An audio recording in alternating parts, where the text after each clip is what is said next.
হযরত আবু হুরায়রা রাদিয়াল্লাহু তাআলা আনহু হতে বর্ণিত হযরত রাসূলুল্লাহ সাল্লাল্লাহু আলাইহি ওয়াসাল্লাম ইরশাদ করেছেন, যখন আল্লাহ তাআলা হযরত আদম আলাইহিস সালামকে সৃষ্টি করলেন এবং তার মধ্যে রূহ দান করলেন, তখন তিনি হাসি দিলেন এবং আল্লাহ তাআলা অনুমতিক্রমে তার প্রশংসা করে আলহামদুলিল্লাহ বললেন। আল্লাহ তাআলা তাকে বললেন, ইয়ারহামুকাল্লাহ, হে আদম, আল্লাহ তোমাকে রহম করুন। এখন তুমি ফেরেশতাদের মধ্যে যে দলটি অপবিষ্ট আছে তাদের কাছে চলে যাও এবং বলো, আসসালামু আলাইকুম, আপনাদের উপর শান্তি বর্ষিত হোক। তিনি গিয়ে বললেন, আসসালামু আলাইকুম। ফেরেশতাগণ জবাবে বললেন, ওয়া আলাইকুমুস সালাম ওয়া রাহমাতুল্লাহ, তোমার প্রতিও আল্লাহর রহমত ও শান্তি বর্ষিত হোক। অতঃপর তিনি তার প্রভুর নিকটে ফিরে আসলেন। আল্লাহ তাআলা বললেন, এটি তোমার এবং তোমার সন্তানদের পারস্পরিক সালাম। অতঃপর আল্লাহ তাআলা কুদরতি মুষ্টিতে হাত দ্বয়ের দিকে ইঙ্গিত করে বললেন, তুমি এই হস্তদ্বয়ের মধ্যে যে কোনোটি পছন্দ করে নাও। তখন আদম আলাইহিস সালাম বললেন, আমি আমার প্রভুর ডান হাতকে পছন্দ করলাম, আর আমার প্রতিপালকের উভয় হাতই ডান এবং কল্যাণকর। অতঃপর আল্লাহ তার কুদরতি হাতের মুষ্টি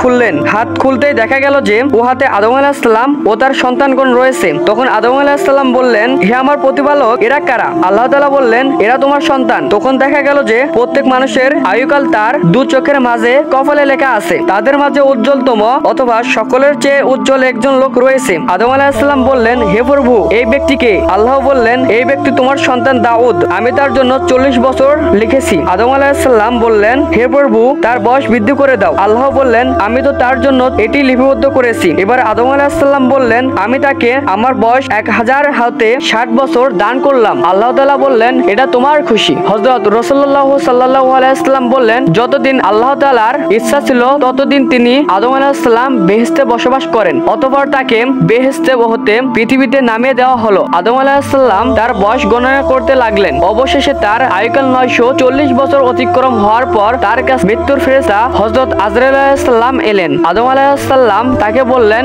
আপনি এত তাড়াতাড়ি এসেছেন কেন? কেননা আমার বয়স 1000 বছর লেখা হয়েছে। আজরাইল আলাইহিস সালাম বললেন, জি হ্যাঁ, কিন্তু আপনি তো আপনার সন্তান দাউদকে 60 বছর দান করেছেন। তখন আদম আলাইহিস সালাম অস্বীকার করলেন এবং এই কারণে আদম আলাইহিস সালামের সন্তানগুলোও অস্বীকার করে থাকে। আদম আলাইহিস সালাম ভুলে গিয়েছেন ফল খাওয়া যে নিষিদ্ধ সে কথা, তাই তার সন্তানগণও ভুলে যায়। হযরত রাসূলুল্লাহ সাল্লাল্লাহু আলাইহি ওয়াসাল্লাম বলেন, আল্লাহ পাক সেদিন থেকে কোনো কিছু কাজ করলে তার সাক্ষী সহ সেই কাজটি লিপিবদ্ধ করে রাখে। সুবহানাল্লাহ। ভিডিওটা ভালো লাগলে লাইক কমেন্ট শেয়ার করবেন যাতে অন্যরা দেখতে পারে এবং আমাদের চ্যানেলে নতুন হয়ে থাকলে চ্যানেলটিকে সাবস্ক্রাইব করে রাখবেন যাতে নতুন নতুন ভিডিও পেতে পারেন।